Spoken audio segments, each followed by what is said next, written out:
I mean, what can we expect? I think August 7th and 8th is the first day we can keep records and things like that. Just, who do you open up with and what tournaments? Colleyville Heritage will be our first match, which will be a great time. And because they just won state last year in 5A, and Josh McKinney is the best. So it'll be fun to go play against them. Tournaments, we have Rockwall, Northwest, and Volleypalooza. Pretty much standard for the Right. first 3 weekends, I And guess. you may face Colleyville 2 or 3 times in those tournaments. Oh, no doubt. No Uh, doubt. I mean, what are those tournaments? They're some of the best tournaments around. Just how does that help moving forward? I If- think, playing good competition early in all of your preseason is a must, especially being in this region and especially being in the district that we're in, because it is so competitive. So I think the more competitive matches you can play early on in your year, the better you are. Some people are like really infatuated with, having such a successful preseason, but I think success is like, how competitive is it? How much growth are we seeing? Are girls getting better? And how are they prepared whenever they start to play those district games? Yeah, obviously you want to win those tournaments, but you don't win championships in August and September. So, but definitely fun times. I love going out there and watching some good games. Absolutely. Once again, here with Carroll volleyball coach Leslie Jackson. I know sometimes a new coach, the first year, it takes some time, that transition, new coach, new system. Obviously, Southlake Carroll has been very good in volleyball for many years. Uh, I know playoffs are one of the first goals, districts, one of the first goals on every team's list, and everyone loves to go to state. But I mean, I don't know if it's still too early for you to have a goal like this, but I mean, what's a realistic potential for this team? I mean, past the second round, third round, do you even know at this point? What's crazy is volleyball's like such a silly sport, especially with females. I think this group has the potential to be really successful, but I also think that with females, like, you never know. And volleyball is such a crazy game, kind of like baseball. Like, you never know what could happen with your roster, or if you have injuries or whatever. My goal for this group is for them to just have a good time with the sport every time they step onto the floor, and for us to play the best volleyball we can.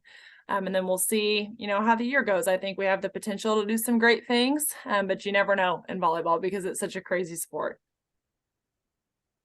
I know, Southlake Carroll, I mean, you know this too, just they hold the athletics to a high standard. They're good in every sport.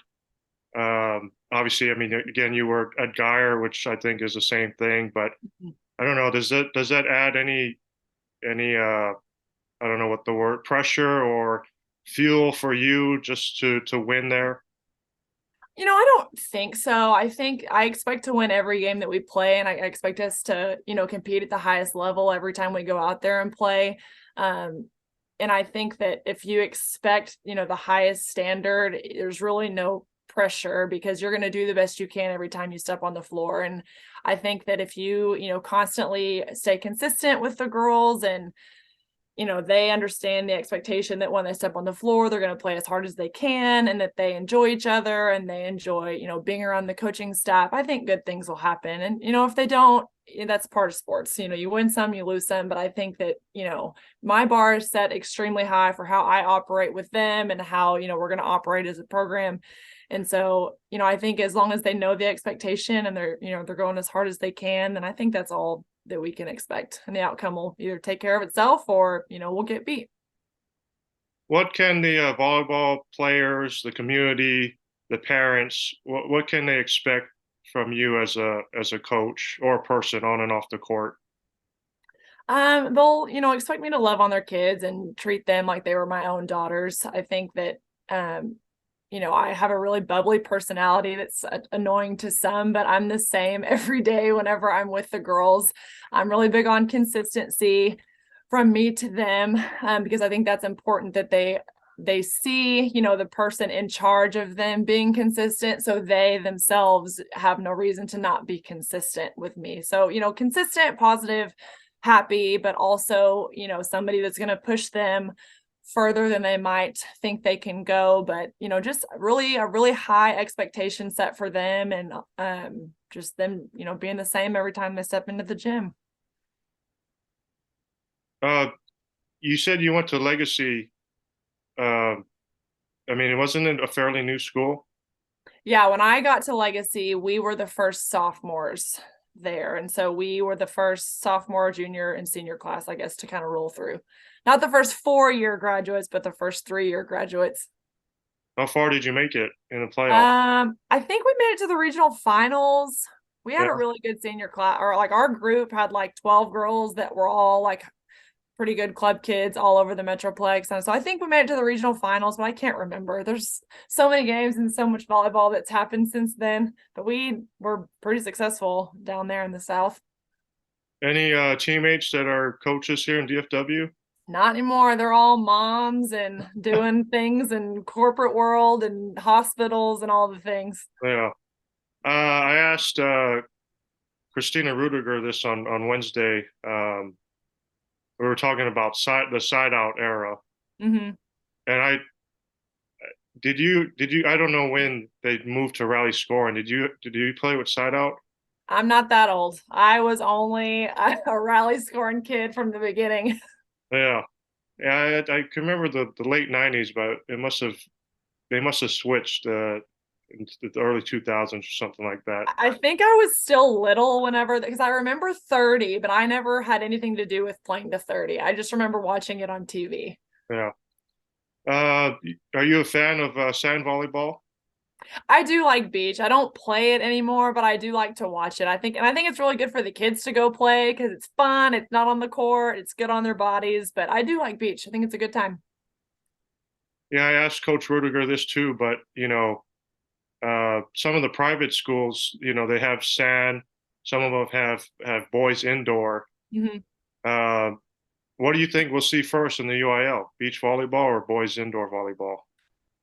I think probably boys indoor, simply because to have beach, you have to have beach courts, and a lot of campuses don't have space to build the beach courts. And, I think they could go find a place somewhere, but there's not a lot of beach courts around the Metroplex yet for that to be major. But I think boys could be big soon, because I know Allen has a really, really big boys program that's really successful. And I think they're kind of spearheading some of that over on their end, because Yeah, there's so many guys that want to play. I'm going to think guys do want to play. They always are, talking mess to the girls about how they can beat all of them. And so it's, I think if the UIL would hop on board with boys volleyball, they'd finally be able to show their skills. yeah, awesome. I mean, obviously you're going to have a busy fall, but will you try to make some of Kendall's games? Absolutely. I already have them on the calendar. Right? Already have them on the calendar. When they come to TCU, it's probably going to be a large crowd for Kendall. Yeah, that'll be a fun one. And when they play, Lauren Schneider went to K-State. So when they go and play K-State, I'm going to try to go see that one. And then when they play OU, Hannah Piffner's up there, and I coached her sister, Sarah. And so we'll try to go to that one too. Awesome. Yeah, a lot of great kids there in the Big 12 for sure. Absolutely. For now, at least for OU All and right, all right. Yeah. A&M split off. Well, last thing, just I mean, you've already kind of hit it already, but I mean, uh, just what can we expect this fall from Carroll Dragons? I'm hoping just to, spark a new light of excitement in the program. I think that there's been a lot of turnover over the last few years. So hopefully, like, the girls can start to see some consistency and just kind of see a new love for the sport in high school. Because so many of these kids do play club and it's so serious all the time. So, obviously, while we do want to be serious and competitive, I'm hoping that you can see just, kind of a new light of happiness from the Dragons. Awesome, awesome. All right, this is Southlake Carroll volleyball coach Leslie Jackson. Thanks again for joining me, Coach. We look forward to this upcoming season. Best of luck. For sure, I'll be at a couple games. But thanks. This is Game Time with the Goss. Thanks for listening and enjoy your weekend. Thanks for having me.